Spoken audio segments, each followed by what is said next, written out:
Salut tout le monde, ravi de vous retrouver comme tous les mercredis avec nos sportifs martiniquais. Aujourd'hui, je ne suis pas avec une simple sportive, je suis avec une championne de France. Elle s'appelle comment? Fiona Aolufutse. Alors, comment tu vas? Alors moi ça va bien, là je suis revenue de France, je suis revenue il y a 2 jours. Les championnats c'était il y a 5 jours. Et puis voilà. Et ça s'est passé comment? Ça s'est très bien passé, il faisait beau, les concours étaient vraiment bien, notre concours s'est super bien passé. Et puis voilà. Oui. La finale de la longueur féminine. Avec vous le voyez à l'instant de... Est-ce que tu peux te présenter à tout le monde? Alors, je viens du club de l'ACS, Athletic Club Saléen. J'ai fait de l'athlète depuis 2016. Je suis championne régionale de Martinique et actuellement championne de France espoir en longueur. Et au niveau études? Je suis en 3e année de STAPS en Guadeloupe et je suis également au CREPS. En 3e année? Parce que moi, tous mes copains qui sont partis en STAPS, il n'y a qu'un seul qui a réussi et il avait arrêté le sport complètement. Comment tu fais pour allier les deux? Alors, j'ai la chance de pouvoir m'entraîner un petit peu quand j'ai des créneaux. Mon entraîneur est flexible sur les horaires, donc du coup ça fait que si par exemple j'ai de 9h à 11h j'ai pas cours, je peux avoir entraînement et ainsi de suite. Mais généralement avec le CREPS on entraînement vers 16h. Puis j'essaie de m'arranger. Des fois si on a des cours magistraux, je ne suis pas forcément obligée d'y aller, donc je récupère les cours et je vais à l'entraînement. C'est pour devenir prof forcément, de sport? C'est pas que pour devenir prof, c'est quand même très vaste. Je peux faire prof de sport, coach sportif, préparatrice mentale, préparatrice physique, maîtresse des écoles. Ah ouais. C'est très vaste, c'est tout ce qui concerne le sport, mais vraiment dans tous les domaines en fait. Ok, et comment tu arrives au saut en longueur? Quand j'ai voulu commencer l'athlète, j'ai voulu faire que de la longueur. Les autres disciplines ne m'intéressaient pas. Mais pourquoi avoir choisi l'athlète et pas un autre sport par exemple? Je faisais de la danse classique avant et je faisais de la gym également. Et quand je suis passée au lycée, donc j'étais au lycée à Joseph Zobel, il a fallu que j'arrête la gym, mais je voulais faire un sport. Donc du coup je me suis dit j'ai grandi dans l'athlète entre guillemets, ma famille faisait de l'athlétisme, mes grands-parents, ma maman, mon papa, mon tonton, ma tati. Je me suis dit on va suivre la famille. Est-ce que ton prénom a un rapport avec Fiona May, une ancienne championne du monde de saut en longueur? De saut en longueur, de la génération de ma maman et de mon papa d'ailleurs. Mais non, pas du tout. Pas du tout? Pas du tout. C'est vraiment une coïncidence. J'espère avoir une aussi belle carrière qu'elle. Ah mais oui, quand même. Et puis voilà, j'espère que ça va me porter chance. Et à plus long terme, c'est quoi tes objectifs? Déjà, battre mes records encore plus, puisque du moment qu'il y a des records, des performances, il y a tout qui suit, que ce soit les médailles, les sélections, etc. Et puis, je pense qu'on rêve tous des Jeux Olympiques, on rêve tous des championnats du monde. Donc, Tu passes bientôt en élite ou tu es toujours en espoir? Alors, nous, en athlétisme, c'est pas vraiment une catégorie, ça va être un championnat, toute catégorie en fait. Donc, techniquement, en fonction de mes performances, je peux participer aux championnats élite, etc. Okay. Mais les championnats de France l'année prochaine, tu es élite? Je serai toujours espoir, je pourrais faire les championnats de France élite en plus.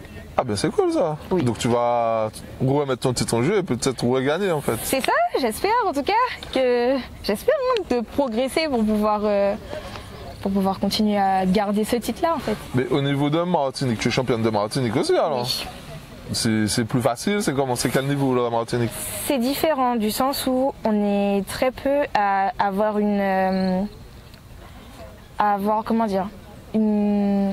des performances nationales. Donc du coup ça fait qu'on est moins.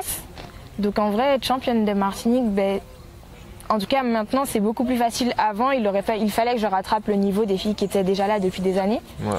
Et maintenant c'est normal en fait, entre guillemets. Et en Guadeloupe, tu as de grosses compétitions ou c'est pareil? C'est exactement pareil, c'est juste que la concurrence va être différente en fait. Parle-nous de ton club, l'Athletic Club Saléen. Pourquoi tu es arrivé à Salé? Je suis arrivée à Salé parce que déjà j'habite aux Trois-Îlets. Ouais. En vrai c'est complètement débile ce que je dis, mais c'est pas grave. Mais c'est juste que je savais qu'il y avait une très bonne école de saut et sachant que je voulais faire que du saut, je me suis rapprochée du club où j'étais sûre que j'allais avoir des bonnes bases. Et puis en plus mon lycée était à côté, donc je descendais du lycée directement pour aller m'entraîner. Ah, c'est une question de géographie alors, c'est pas... Pas vraiment, parce que en vrai si je voulais faire du saut, j'aurais pu aller dans n'importe quel club. Il y a un club aux Trois-Îlets qui fait du saut, mais je connaissais déjà quelques personnes dans ce club-là. Et je savais très bien que l'ambiance était bien, que l'école de saut était bien. Donc en vrai, c'était logique. Vu que pour faire du saut, il faut quand même de la vitesse, pourquoi pas t'orienter vers la vitesse aussi? Parce que quand tu fais du saut, tu cours avec un but. Il y a une planche, il y a un sable, il y a tout ça. Alors que... La vitesse, c'est la ligne. Oui, le mais but. non, mais c'est pas la même chose. C'est pas la même chose. La vitesse maximale sur les 100, 200, etc. C'est pas la même chose qu'une vitesse optimale pour sauter. Et c'est plus intéressant, je trouve, de faire du saut que de faire du sprint.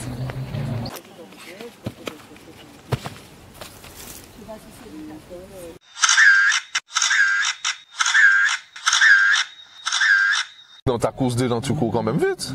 Oui, parce qu'il nous faut de la vitesse. Apparemment, un sauteur est censé être un sprinter, mais on a... Pourquoi censé? Tu te considères pas comme une sprinteuse? Non, je me considère comme une sauteuse. Il faut quand même courir avant. Il faut de la vitesse, certes, mais c'est pas la même vitesse que tu vas avoir. Par exemple, une course d'élan va faire environ entre 30 et 35 mètres, puisque la piste fait 40 mètres. Et tu vas faire un 40 mètres, si tu vas faire un 40 mètres sprint, tu vas toujours aller plus rapidement que sur un 40 mètres pour arriver sur le sautoir. Ouais, c'est sûr. Donc du coup, je me considère pas comme une sprinteuse, je suis une sauteuse, puisque les techniques de course, entre guillemets, sont pas forcément les mêmes. Ouais. Et tu t'entraînes jamais au sprint, par exemple, avec des gens de... Si, on est obligé, du sens où il nous faut quand même un minimum de vitesse, mais ça va pas être quelque chose... Enfin, on va pas avoir 3 séances de sprint par semaine, on va en avoir une, avec une séance de technique, une séance de pli au saut, etc. C'est pas vraiment quelque chose de primordial, entre guillemets. Ouais, c'est quand même important. C'est important. Tu penses pas rivaliser avec ceux qui font du sprint? Non. Non. Il y a Marion Jones. Marion Jones faisait du 100 mètres et faisait de la longueur et gagnait les deux. Oui, c'est vrai. Mais ça, c'est quand tu décides vraiment de faire vitesse et saut. Toi, c'est saut uniquement. Je suis axée saut. Ça va être trop rare de me voir sur un 100 mètres ou dans notre période hivernale, j'allais faire un 60 histoire de faire un 60 mètres, mais c'est pas quelque chose que j'apprécie forcément en fait. Ah ouais. Et le Covid, tu as géré comment? Alors pendant la période de Covid, de base, je m'entraînais de temps en temps, j'allais faire des footings, du renforcement, etc. Et puis sachant qu'on ne savait pas trop si on allait avoir une saison, si on allait finir notre saison, si les compétitions allaient reprendre, si elles allaient être retardées. Du coup, à un moment donné, l'envie, elle part. Ouais. On se dit, dans tous les cas, je vais pas m'entraîner pour rien, enfin, entre guillemets pour rien, sachant qu'on n'a pas de but, surtout que, un athlète, on aime quand même avoir un stade, etc. Faire des entraînements nature tout le temps, c'était pas évident. Donc, au bout d'un moment, mon entraîneur de Guadeloupe, Bernard Lamitié, nous a dit de stopper, de prendre du repos et puis on allait reprendre quand on aura vraiment fixé la fin de notre saison pour savoir ce qu'on faisait, etc. Ok, donc on va finir avec le quiz que je fais habituellement avec tout le monde. Si tu fais pas de l'athlétisme, tu fais quel sport? Je fais de la danse. Mais la danse, c'est pas un sport, la danse. Attention, la danse c'est un sport. Tu vas même avoir des problèmes avec une copine à moi qui veut que je fasse un danseur là. La danse c'est un sport, c'est juste qu'à la base la danse a une visée artistique, mais c'est un sport. Quoi, c'est un sport? La danse c'est pas un sport ça? Tu as déjà fait un cours de danse? Non. Ah d'accord, parce que... C'est cardio peut-être, mais c'est pas un sport. C'est cardio, tu peux avoir les crampes que tu attrapes à la danse, c'est quand même des belles crampes. Non, c'est un sport, hein. Sinon les danseurs seraient gros. Ça veut rien dire. Ça veut rien dire. Il y a des footballeurs qui sont gros alors qu'ils courent. Moi, je dis ça. Et à l'inverse, quel sport tu n'aurais jamais pratiqué? Du cyclisme. C'est le sport le plus dur pour moi, effectivement. Vraiment. Donne-moi ton plus gros défaut et ta plus grosse qualité, d'abord au niveau du sport et ensuite humainement parlant. Au niveau du sport, mon plus gros défaut, si je me dis que ça va pas passer, ça va pas passer. Comment ça? Du sens où si par exemple on va faire une séance technique, et que on va me donner un exercice et que je sais d'entrée que dans ma tête ça va pas passer, ça va pas passer. Genre j'ai beau me dire oui il faut le faire quand même et tout, ça va pas passer. Ça va pas passer. Et niveau qualité, c'est quoi ta plus grosse qualité? Je suis déterminée. Je suis très obstinée, donc du moment que je vais me dire, si par exemple en compétition on peut me dire oui Fiona c'est une compétition, tu prends du plaisir et tout, c'est pas forcément la performance, on va reprendre, je vais toujours me dire je suis là, on va voir ce que ça donne, on va voir ce que ça donne. Donc j'ai toujours allé chercher plus loin en fait. C'est cool ça. Et niveau humain? Alors mon plus gros défaut, je pense que c'est que je suis têtue. Je suis très têtue. Et ma plus grosse qualité, j'ai beaucoup d'optimisme. C'est bien ça.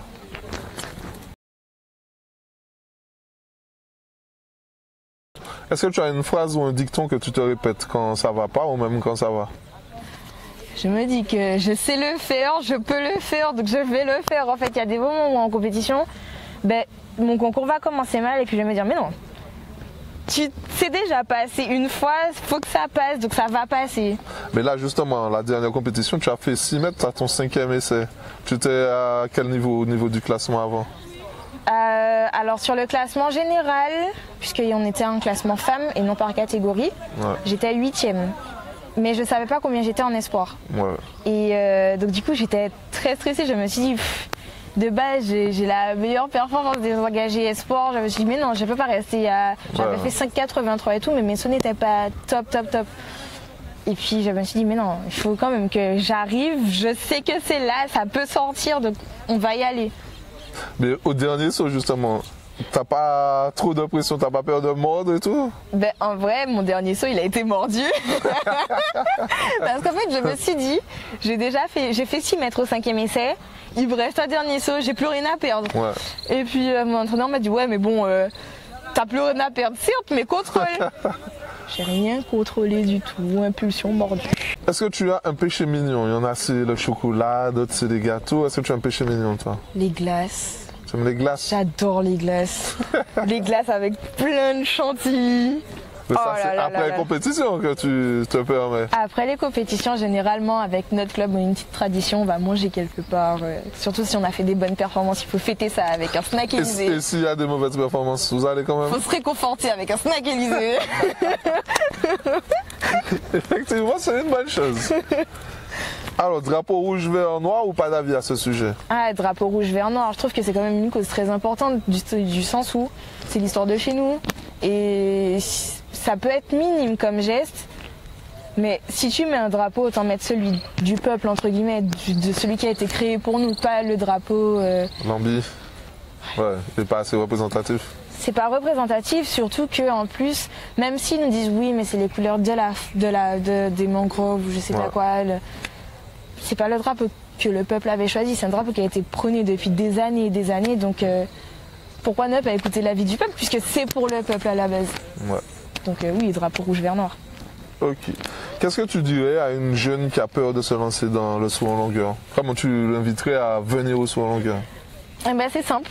Il y a 5 ans, je ne savais pas sauter, je ne savais pas courir, j'avais pas les bases de l'athlète. Clairement, j'étais une danseuse, on m'appelait la danseuse sur un stade.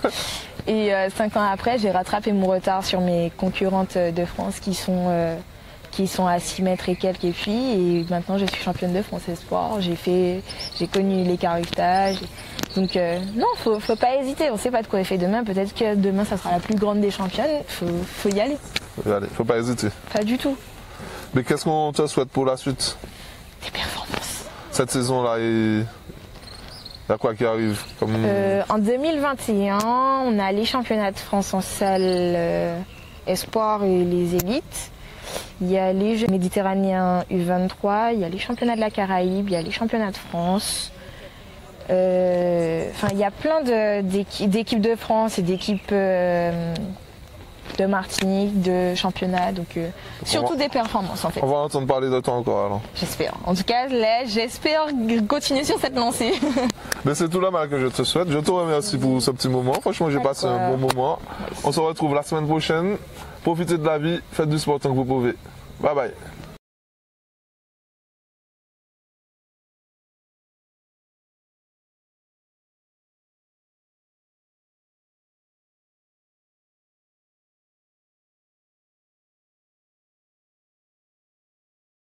Pour aller chercher le titre de champion de France du 400 mètres, mais également le chrono.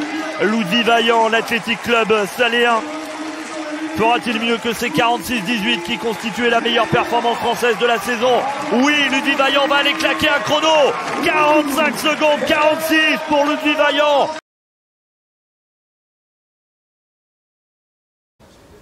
Il n'y a pas encore, c'est pas encore pas vous faire.